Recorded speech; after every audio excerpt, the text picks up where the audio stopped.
Speeding. Speeding. Speeding. 5, 4, 3, 2, 1. The world is changing faster than ever.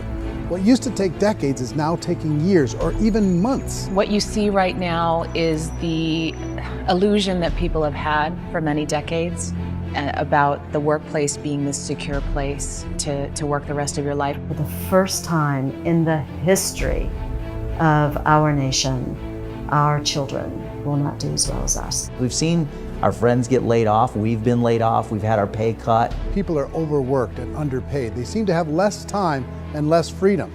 They live under constant pressure. This is going to be forced. And so even if your employer loves you, they may have to cut you. There's something wrong that on Monday morning, the heart attack rate increases by 35%. Technology is accelerating, job security is declining. It just doesn't seem like the old models of making a living are as reliable as they used to be. Every aspect of our lives, there's a better way out there, but we're still doing it the old way. We live in the greatest country on the planet, and there are a lot of people sitting around complaining and being cynical. Like everyone's whining about this old model, and I'm like, why don't you leave it? Look at all this over here. Look at all this opportunity. Since so much of our lives revolve around our work and the way we make our living, many people are thinking there just has to be a better way. The biggest challenge facing our world today is not making money, is what are we going to do with all the displaced, unemployed people? People are afraid that they're going to make the wrong decision. People are afraid of the unknown. People are afraid that maybe I don't have the skills. Hey, sports fans. Industrial age is over. It's dead. It's dying. That's why going to school to get a job is an obsolete idea. A steady paycheck is an industrial age idea.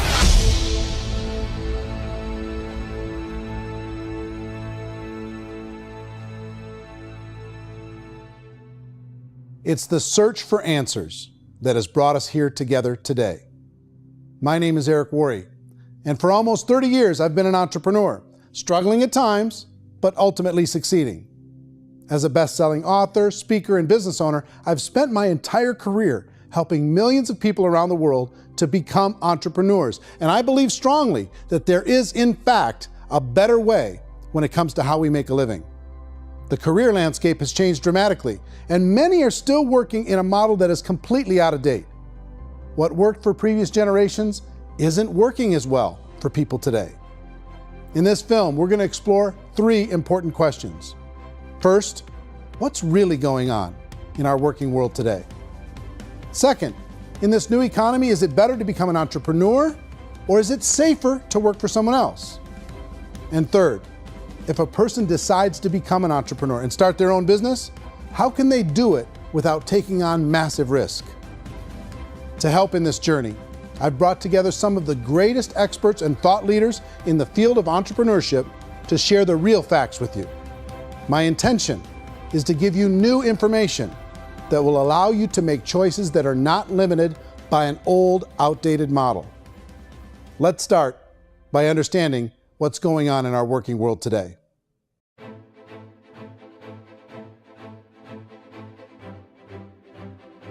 Let's look at unemployment. 30–40% of the people are honestly not working, but would be working. What our government does is if you haven't found a job in 6 months, we don't call you unemployed. We pretend you dropped out of the labor force. I've often said that unemployment, particularly structural unemployment, that's unemployment due to technological changes, is the first sign of economic growth. Think of it, 10 people live on an island. They go out every day and fish. One day, new technology shows up. A missionary brings them a net. Now, using the net, one pilots the boat, one throws the net. 2 fishermen can do all the work 10 used to.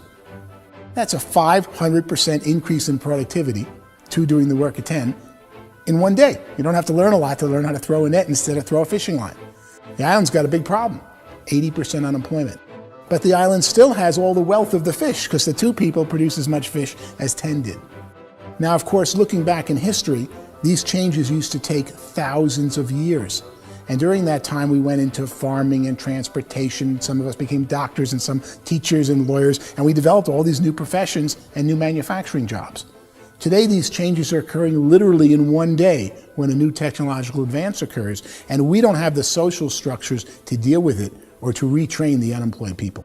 So one of the things that I think is interesting as I travel across the country and really travel around the world is the way that we work and the way we get paid for work is changing pretty dramatically. On a global basis, everything is being turned upside down because of the rapidly advancing technologies. They are eliminating many jobs, and we have been left with many people not prepared for the jobs that exist. A lot of demand in public companies was to squeeze out all the fat and to get just as much margin as we possibly could, and fat equals humans. So this idea of job security in information age is so obsolete, but it's still taught inside our school system. And that's where the problem starts. There's no financial education in the school system, and people are still trained to be employees who work for that paycheck. This is a chart on the middle class. What's happening in the middle class, those that went to school, their incomes have been coming down for years. And parents still say to their kids, go to school, get a job. Now what happens to all those middle class people who are dropping off the ends of the chart? Well, they become what's called working poor. And this is what happens to working poor. But they say poverty is ending. Well, poverty may be ending, but working poverty is going up. And this is food stamp usage. So food stamp usage in America is going through the roof right now because people cannot earn what they call a living wage. Most people have experienced financial pressures that I think are probably greater than they have been in the past. If you're not working for yourself, then it's going to be a pretty hard road for a lot of people. Today, if you're going to control your future, the 40-40 plan is gone, where you can graduate from college and get a job and work for 40 hours a week for 40 years. That day is gone. So some of these charts actually tell you what's going on. And this is a really interesting one, you know. People are going back to school because if I go back to school, I'll get a nice job. But this is what's happening to, it's called Sallie Mae, which is the student loan guys. Student loan is going through the roof. It's now over $1 trillion, and student loan debt is worse than credit card debt. So when people stopped using credit card, the government got people into student loan debt. And the problem with student loan debt is you can never be forgiven. See, with credit card debt, you can declare bankruptcy and then all's forgiven. But student loan debt, you can declare bankruptcy, you still owe it. It's the worst of all debt. But this is the next picture. Look at this chart here. This is what's happening to wages of college graduates. It's going down. So you go to college, you rack up all this debt, but you earn less money. Now, that's not that intelligent. Average person who's been working a lifetime in America today is ending their lifetime at 65 with about $41,000 in assets. They earned just enough to survive. I think in the United States we have something like 17 trillion in debt. That's just the federal government debt. We got another 2 in municipal and in other, let's call it almost 20 trillion government. We've got 40 trillion in private debt. That comes up to close to 60 trillion. When you then add something we never had before, what you were talking about, when we look at the unfunded portion of Social Security and primarily Medicare, Medicaid, that at the most conservative estimates from outside firms, Kleiner Perkins, 67 trillion and growing. That's more than all our other debt. There's less conservative estimates that say it's 84 trillion or higher. I added up conservatively $127 trillion in total debt. Debt is a financial drug. When you take it to excess, it's like taking a drug. Yeah, it makes you feel better, it enhances your performance, but at a huge cost, eventually it kills you. And so that's what happens. We keep doing more and more debt, and you get less and less results, just like a drug, until the debt gets so high that it crushes the whole system. That's where we're at, 8.2 times GDP. You know who I feel sorry for? I feel sorry for the person who dreads going to work, who is sick to their stomach on Monday morning, who hates their alarm clock, who gets a little glimmer of hope on a Wednesday because it's hump day and says, thank God it's Friday.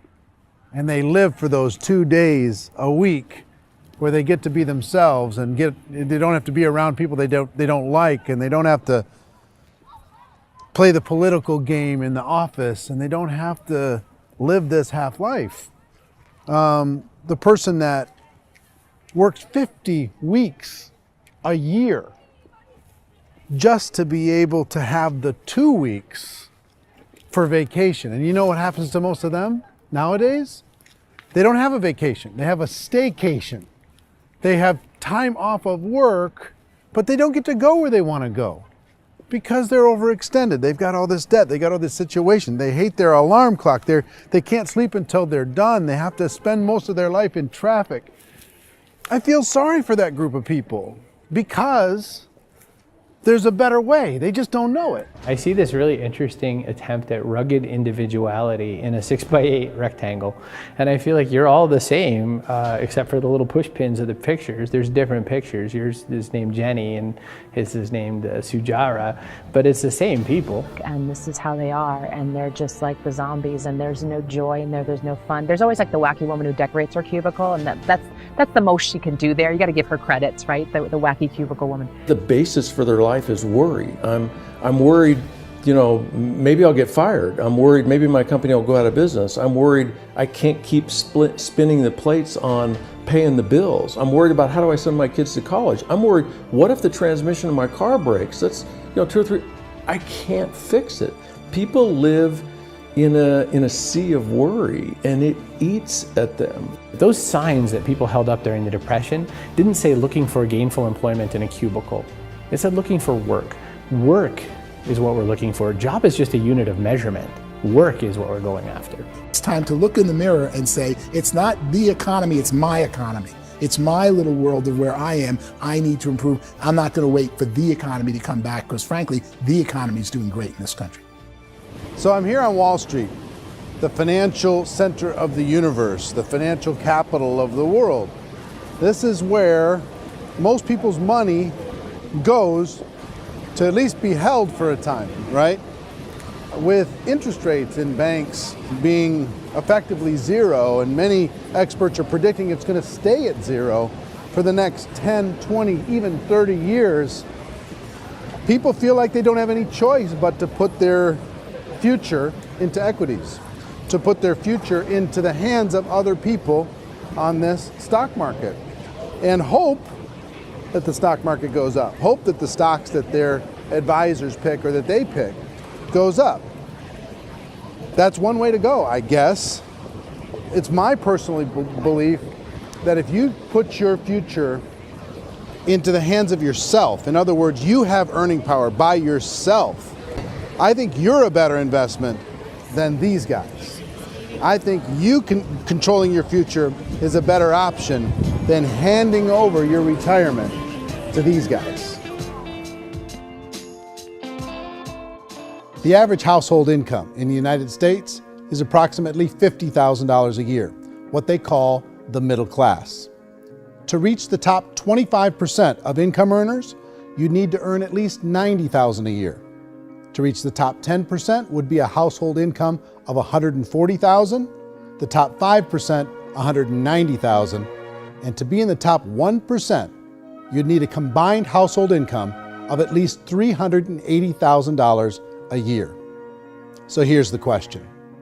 What do you think would give you the best chance to move up and get to the top 10%, the top 5%, the top 1% or beyond?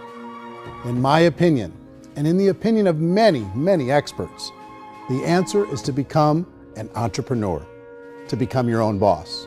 I think you have to be a business owner. I can't, the only time I ever say to someone it'd be great to be an employee is when they've already told me they've surrendered. I only tell people who are wounded spiritually that they should be an employee. And it's that feeling that you get when you pick up the backpack off the little Cub Scout and say, "Don't worry, little guy, we'll get you back to the camp."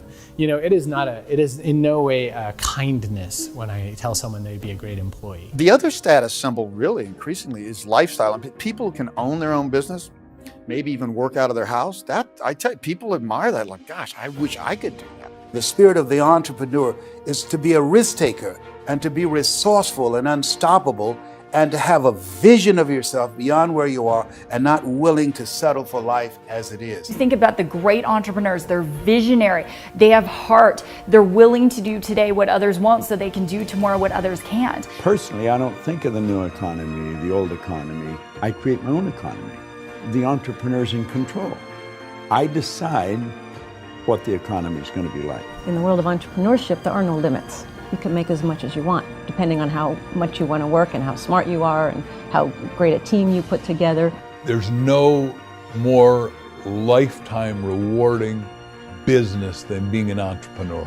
Why in America, where anyone could be anything, would people want to give up their freedom and become effectively a modern-day slave, told shut up and be here every morning at 7:30, leave at 5:30, and do what I tell you? If people decide to become an entrepreneur and work for themselves, they have some traditional options, but they're riskier than you might think.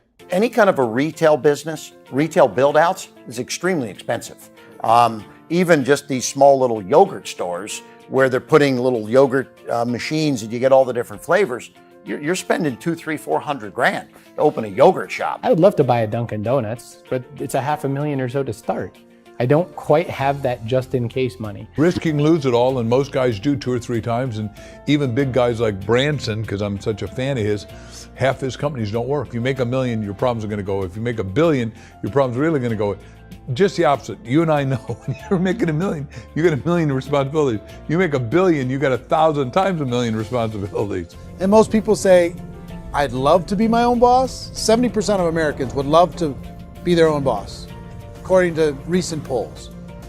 But they don't know how to get there. Because what are you going to do? One, you could buy an existing business. If somebody's selling an existing business, you have to ask why. Usually because it's probably hard. It's probably not making as much money as they hope. 2, they could buy a franchise. A little less risk, proven system, but it's expensive to be able to do that. 3, they could start something from scratch.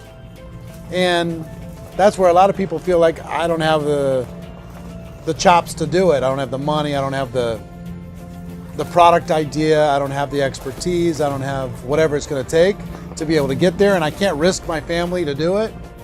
So, 4th, they could become an investor.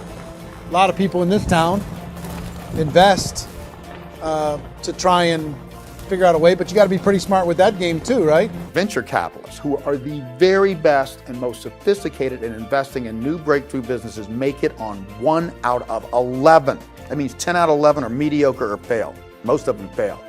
That's the risk there. An angel investor is lucky to get 1 out of 15 or 20. A business is a team sport. Like, I have to have accountants, I have to have engineers, I have to have systems designers, I have to have sales, marketing, I have to have accounting, I have to have mission statements, I have to have legal and all that. The average Joe Schmo, even me, I go out there, I don't have the skills to put a business together. I think the bottom line for the 4 traditional options is they take money, sometimes a lot of it. They take expertise, and they take time. All of that adds up to just too much risk for most people. I bought a business from somebody else and it was a lot of work. And you start wondering, what did I just buy? Because I guess ultimately I own your email list and I just overpaid for it. People that start their own business, they spend a lot of money, they spend a lot of time, a lot of effort to get things started. And the more you invest on the upfront, the harder you typically work at it. I can tell you what the success rate is of a restaurant. What is it? They're crazy enough. About 90% of them fail. About 90%, in how quickly? Year or less. Wow. And if we're talking non-franchise, we're talking franchise, Sure. That's totally different. Yeah. But our students aren't getting franchise restaurants. You got to invest big money. Exactly. And with someone like McDonald's, you've had to work with the company for a long period of time, really know the To even have a business. chance at investing $1 million. Have a chance, and it's a slim chance. What if there was a way that you had all the proven aspects, the comfort aspects, and you could still control your own life? What if there was both? In other words, you didn't have to create everything from scratch. You didn't have to be a super leader. All you had to do, what if there was a proven product already? You didn't have to create the product. And there's a proven system already, proven training already. Everything except an employer. That was the only thing that you didn't have. Do you think more people would be open to working for themselves in that environment?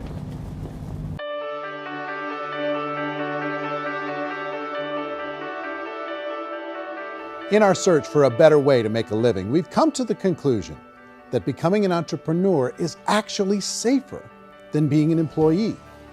And through our look at the entrepreneurial options, one particular path kept coming up from expert after expert. And I think most people will find it surprising because it's certainly a non-traditional business model. That model is for people to start their own business and become an entrepreneur through the creation of a network marketing business. Some people call it direct selling because the product is being sold directly from the manufacturer to the end consumer, cutting out the middlemen. Other people call it multi-level marketing, or MLM, because there are multiple levels of commissions paid. The most common term today is network marketing, because network marketing best describes using a large group of independent distributors, independent entrepreneurs, to move a product or service more efficiently. So my friend here, Donald Trump, and I, we always write about the network marketing industry. And the reason we support the network marketing industry is because it really is a business school for entrepreneurs. Because most people come out of school looking for a paycheck. Oh, that's terrible. I went to network marketing like that. I think if it didn't exist, we should invent it. It is that good. I think direct selling is a great way to do business today. It's very easy to get into that industry, and you can be self-employed, be in effect an entrepreneur. When we see multi-billionaires adding network marketing companies to their portfolio of companies, that would be a clue. When we see people who are very famous authors and very famous business people endorsing the industry, that would be a clue. These network marketing companies aren't $50 million companies, they're billions and billions of dollars. They lead the stock market, they're major companies. When we're going to get it? You know, and you're going to school to work for a paycheck, but if you want to be rich, be an entrepreneur, and network marketing gives you the spirit to be an entrepreneur. A traditional company will spend up to 50% of their total revenue on marketing. Network marketing companies use a different approach. Instead of having all that extensive marketing expense, they utilize a network of independent distributors to do the marketing for them. Now, why do they do this? First, because word-of-mouth advertising is so much more effective today than traditional media advertising. Second, some products need to be explained or demonstrated, and an independent salesperson can do that more effectively than an ad campaign. Third, it's completely efficient. The company only pays for the marketing of their product if a sale happens and not before. Imagine if Amazon allowed you to become an independent distributor and paid out 40% of its revenue to that distributor group. All you had to do as a distributor was recommend a product, and if a person bought it on Amazon, Amazon would take care of all the logistics, and you'd get paid for bringing the customer. Now imagine you got paid for every purchase that customer made for the rest of their lives. Well, Amazon doesn't offer this option, but network marketing companies do. 85% of all buying decisions in our society are made as a result of word of mouth or reputation. We're recommending things to each other all the time. You know, who's your dentist? Who's your doctor? Who's your lawyer? What detergent, are you using? What legal system are you using? What product are you using? We're talking to each other about the things that we love anyway. When you go into a big box retailer, you're lucky if the clerk looks you in the eye, much less gives you any detailed or accurate information about what you're purchasing. So of course, this personal information, this education coming from a friend, a neighbor, a relative, or even a stranger, but one who has experience with the product is extraordinarily valuable. As a matter of fact, network marketing can educate consumers probably better than any other form of marketing. It certainly can do better than advertising because advertising usually has a certain hype to it and you can only get limited information. So, network marketing trumps advertising. If you were a typical sales company and you wanted to sell $1 million a month worth of product, you might go find 100 superstar salespeople. The quota would be $10,000 a month. So network marketing as a distribution system just flips the numbers. So we use 10,000 happy, raving fans of a particular product, and we don't concern ourselves so much with how much product each one of them individually sells. If they sell just $100 or $200 a month, and there's 10,000 of them, you're selling $1 million to $2 million a month worth of product. And that's the best way I can explain how network marketing works. This is the marketing arm of the company. There's not money being wasted on bricks and mortar. There's not money being wasted on inventory that's sitting stagnant somewhere. There's not of employees standing around that don't have customers. These are people that are going to connect with customers. These companies allow people to become independent distributors for extremely low cost and with no minimum time or sales quota. Essentially, they own their own business and can provide as much or as little sales as they choose. In other words, the distributor gets all the benefits of traditional business ownership without the risk. The advantage of network marketing is the ease of entry, the low risk, and the low startup cost, because almost everything else has very high risk. You can get in for a minimal investment. You're buying into a system that's already been proven, products or services that have been proven to work. The keys to network marketing is providing an opportunity for the masses to get involved, providing an opportunity for the average person who doesn't have the resources to start their own business. All of this so far is fairly straightforward, but network marketing offers another benefit, and it's this benefit that makes it so interesting for entrepreneurs. Network marketing allows a distributor to build their own network of other distributors and then compensates them on the sales created by that entire group. Direct selling is, at its base, very simple. It's the sale of a product or service to an individual on a face-to-face, one-on-one basis, just the way we're talking right now. But there's an important element as well, and that's the offering in conjunction with that sale of product, the offering of an opportunity for someone to make something of themselves. No matter what your social status is, no matter what language that you speak, I mean, look how many unbelievable people are becoming successful that speak every kind of language out there. What an awesome gift to give the world. Instead of having to work your way up in a system and prove that you could be a sales manager, they just decided everybody can be a sales manager. Everybody gets to build a sales team from day one. And so what that brought into the system of growth as a direct selling company is the concept of compounding or geometric progression. Because now you can actually grow a sales force very quickly because everybody is enrolling people in their own sales force. People who are like, oh, this is weird, I'm building a sales team, or what do you think you do at a regular company? How do you think a regular company works? Network marketing is the only industry that doesn't say your past determines your future.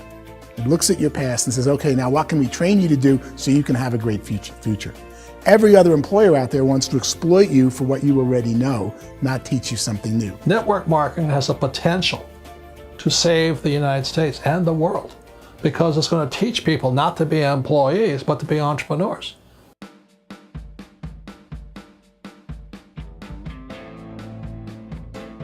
According to the Direct Selling Association, if you add up all the network marketing companies around the world, they combine to do over $178 billion a year in retail sales. To give you an idea of how big that really is, the NFL, the National Football League, does approximately $9 billion a year. The music industry does a little more than $16 billion a year, and the movie industry does about $80 billion a year. Using a conservative average, network marketing companies pay their distributors about 40% of that $178 billion in the form of commissions, which adds up to more than $71 billion a year. That's almost $6 billion a month. It's almost $200 million in commissions every single day. So it's certainly working, and people are making serious money in network marketing. With the growth of the direct selling industry over the last 10, 15, 20 years, we've seen a broader understanding of the channel. We have seen more and more people getting involved in the business, so our penetration in the marketplace has increased, and thus the understanding in the marketplace of who we are has increased. And we've seen non-direct selling companies look at the direct selling model and say, something's going on there. People are making money, companies are being profitable, individuals are being motivated, product is being delivered to market. Maybe we should explore this. Some people think only the people at the top make money. Well, let's take a look at that as well. In the network marketing profession, there are roughly 500 people in the world who earn over $1 million a year. If you round that number up to $2 million a year, that adds up to about $1 billion a year. That takes the $71 billion paid out each year down to $70 billion. So where does the rest of the money go? The vast majority goes to part-time people making anywhere from a few $100s a month to many thousands of dollars a month. It goes to people who choose to make it a full-time career move and earning even more than that. Every day, people are using the money they earn through network marketing to pay off debt, have more fun, and improve the quality of their lives. Everyone I know in network marketing has been doing that since the 50s. They go to work when they want to go to work. They stop working when they want to take time with their children to have a leisurely breakfast and discuss issues and driving to school. They go back to work when they get home, wherever they're working out of. The biggest thing that I've seen is people that have become much happier in their life. MLM has probably made more millionaires of more people in more countries, and I've spoken to them in 67 countries, than any other single form of business, starting from nothing. If they have a choice between working a job for the next 10 years or working a network marketing business for the next 10 years, the result of working the network marketing business will be better. A lot of people within the industry go on and make this a career and do extremely well at it. Network marketing has been nothing but good for everyone I know that's been involved with it because they did it seriously and they played full out and they've been very successful. It's been a constant barrage of success stories and people showing off stuff that they got as a result of it. How many people are involved? Approximately 16 million Americans and 96 million people around the world are currently participating in network marketing. And in a recent poll, 82% of those people report a good, very good, or excellent experience with network marketing. So people are happy.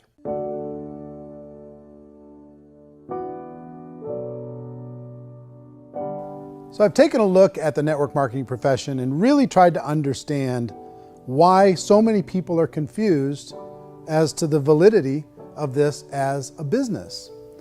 One is this pyramid shape. People get really messed up with this pyramid. Oh, it's one of those pyramid things. So I just think there are a lot of haters out there who really don't understand the industry and say, oh, it's a get-rich-quick scheme. It's a pyramid.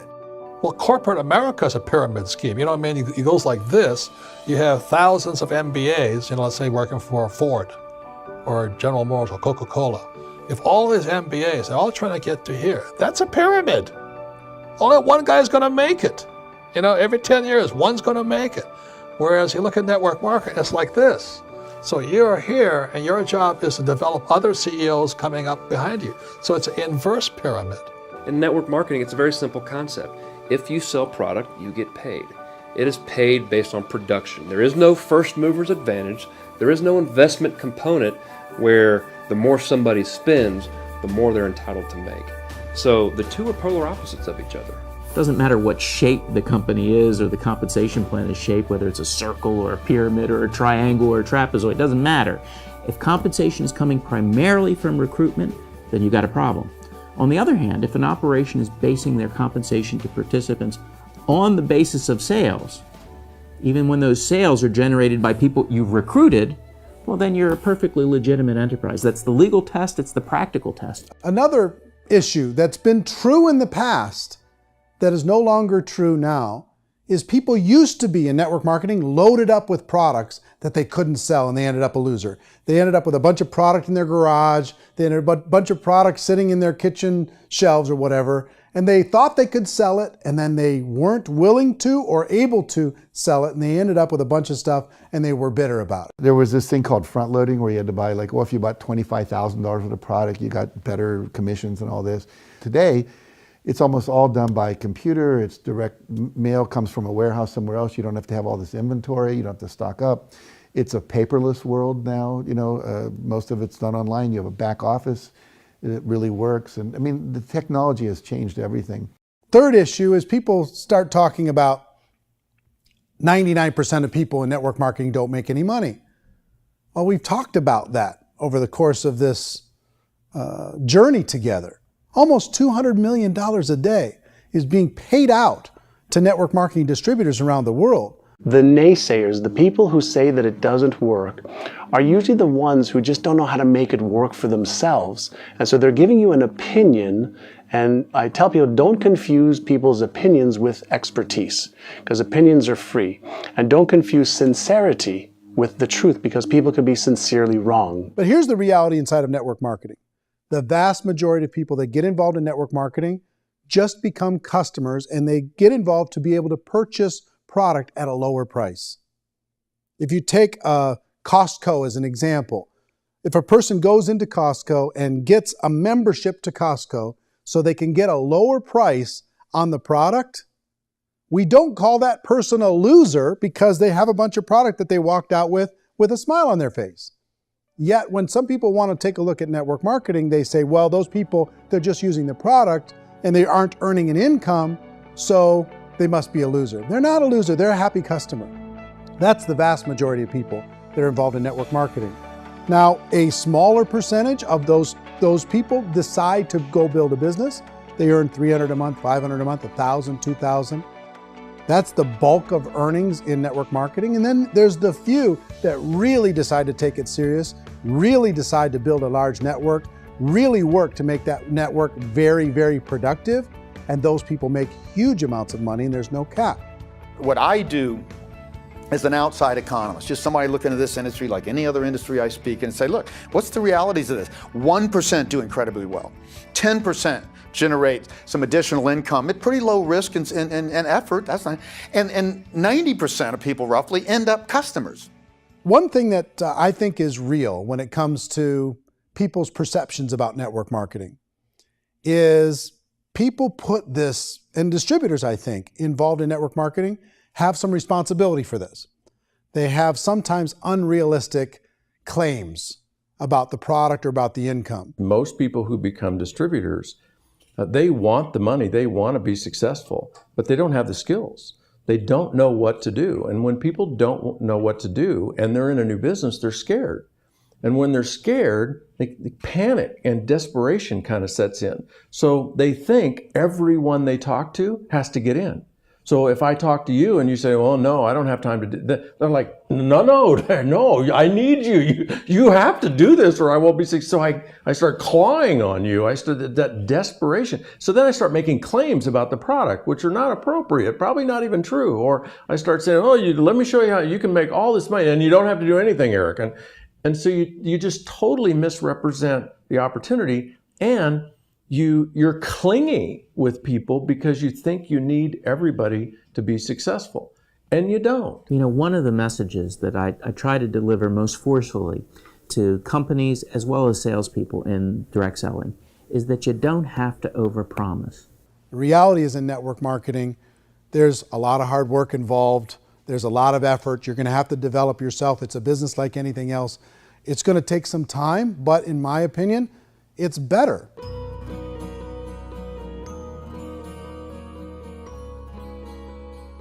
It's light years better for people starting today than it was even 5 years ago. I think it's more widely accepted now, and people understand it is a business. It is being an entrepreneur. It is being a business owner. Our belief system is based upon our evaluation of something. And frequently, if we reevaluate a situation, our belief about that situation will change. The industry has changed and it's grown up. It's totally transformed. You've got young people today that have grown up with social media, and they understand networks. They understand how people are connected through technology, and they understand how money flows through those networks.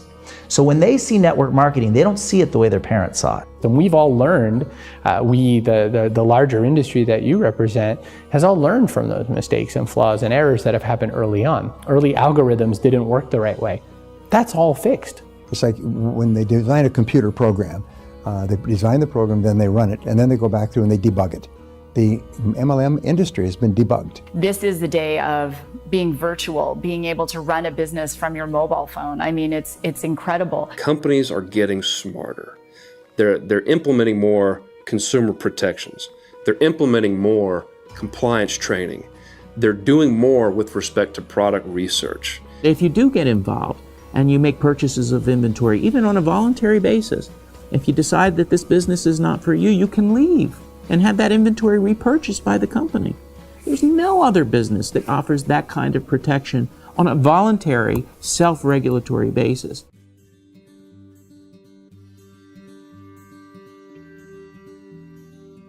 If you decide to look further into a network marketing business in order to generate more cash flow for your family, I would recommend reviewing the following 4 elements. First is the product or service. And on the product or service, I would ask 5 important questions.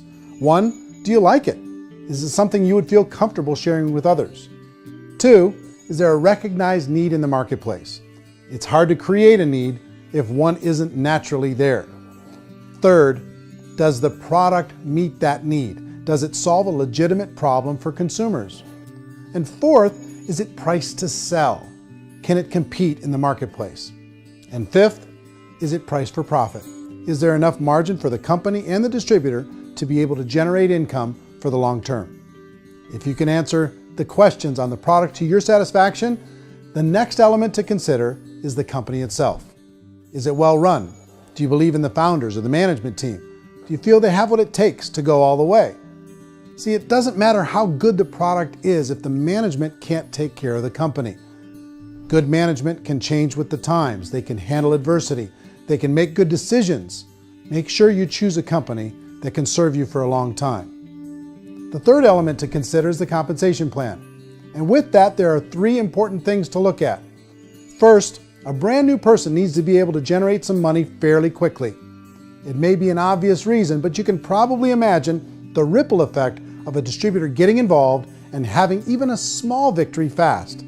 That can only help with the overall success of the organization. Second, a person should be able to develop a moderate part-time income in a reasonable period of time. As they develop their network and as their sales grow, they should be able to enjoy more benefits. And third, for the people who are really serious, for those who decide to really go pro in the network marketing profession, there should be the possibility to make a serious full-time income if they work hard and are committed to developing their skills. If you're comfortable with the product, the company, and the compensation plan, the last thing you should look at is the support that will be made available to you. Does the company have a website? Does it have a solid online reporting tool? Do they have comprehensive training available? Do they host events to help you build your business?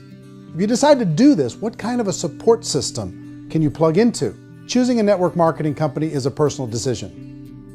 But evaluating the 4 elements of product, company, compensation plan, and support is a great place to start. Is the company promising that you're going to get rich quick or that you can make a lot of money without a lot of effort? That's a red flag. Is there a product that you really believe in that you think can be sold?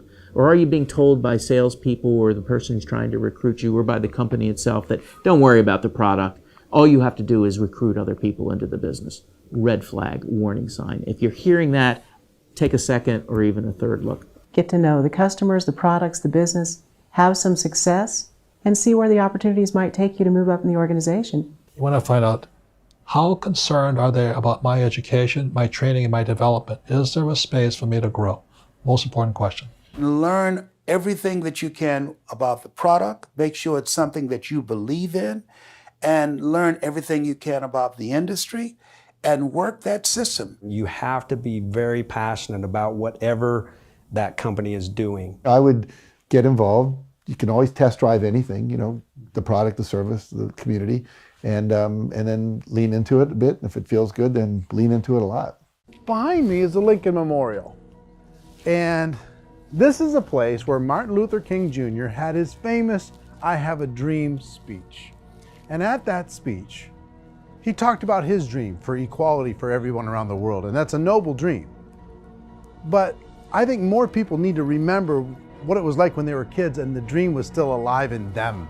Before it got beaten out of them by reality, by this paycheck, by these responsibilities, and by having to live for this job to pay the bills. I think people need to remember that, go back to that. Once they know that there's a better way, I think their future is going to be much brighter. They can live a better life.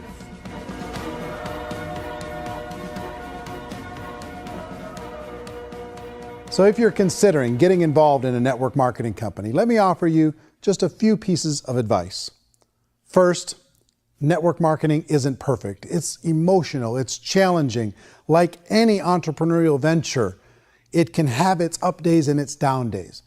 But if you have an entrepreneurial bone in your body, it's just better. Second, if you're gonna do it, decide to be professional. Decide to go pro. It's better to do that than just be this amateur sticking your toe in the water. Third, as any professional, you're gonna have to learn some new skills. And I promise you, inside of the network marketing profession, they're not too difficult to learn. Fourth, like anything worthwhile, it's gonna take some time. Don't expect that you're going to get to the finish line right out of the gate. And fifth, it's worth it. It's worth it to be able to take charge of your life again. It's worth it to be able to control your own financial situation. It's worth it for the people you're going to be able to spend time with. It's worth it for the things you're going to be able to see and the experiences you're going to be able to experience. It's worth it for the causes you're going to be able to contribute to, the lives you're going to be able to touch, the customers you're going to be able to help, the friendships you're going to be able to develop. I promise you, it's worth it. Remember, most people are searching for answers just like you are. But I do have to tell you the catch to network marketing. If there is a catch, if you want to understand this from an emotional point of view, people say, well, it sounds too good to be true. It's not, it's hard work. But here's the catch. Most people still don't understand it. So you're going to have to endure the loss of social esteem from ignorant people. The uneducated will think less of you. Now, if you can handle that, you're on your way. If that's going to destroy you, you know what? Entrepreneurship in general probably isn't in your future. If you can face that catch, you can become unstoppable. I want everyone to really contemplate this if they're not in network marketing. You're in a job, you probably have a mortgage, you have rent, you have debt, whatever's going on. You're in a prison. You work just hard enough to keep them from firing you, and they pay you just enough to keep you from quitting. Come on! I've been there, done that, and bought that t-shirt. In network marketing, if you run into failure, it's really just a homework lesson for yourself. There's no one to blame. You really have no excuse not to be successful. You just don't. People don't want to hear that, but there's so much available to you. If you want to be a good network marketer, be a student to the people above you, be a fellow traveler to the people on the same level, and be a teacher to those below, and know when it's appropriate to do which. People who are not afraid of asking people to buy things, or not afraid of persuading people with a chance they may say no, these people own the future. Nothing happens until something moves. So you got to go move, you got to go do something, or nothing's going to change in your life. In the beginning, you're going to do a lot of things that you don't get paid for. But as you go down the road, you get paid for a lot of things that you don't do. And your job is rehabilitate the spirit, the entrepreneur spirit in all of us. You get it back. Either give it a strong yes or a strong no, but no wishy-washy, dilly-dally stuff in the middle. There's dreams and there are nightmares, but I believe that the biggest nightmare of all is when you don't pursue your dream. You're going to see some monumental growth in this profession. It's an exciting, exciting time to be involved with the network marketing profession. The next 10 years, I see just exponential growth. When that tipping point comes, it's not a matter of asking somebody, have you ever heard about network marketing? You're really asking them, which company are you building your wealth in? We are here to fix the world, to improve relationships with other people, to improve other lives. And the real reward comes as an entrepreneur in any level from teaching somebody something and watching them soar. There is no greater reward.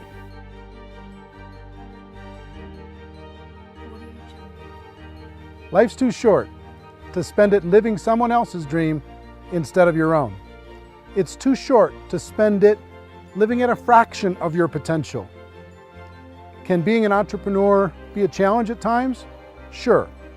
But here's what you get in exchange. It can be yours. Something that you built, something that you created, something that you made happen. This balloon represents your dream. It represents entrepreneurship. My wish for all of you is that you would reach out and grab it. The choice is up to you.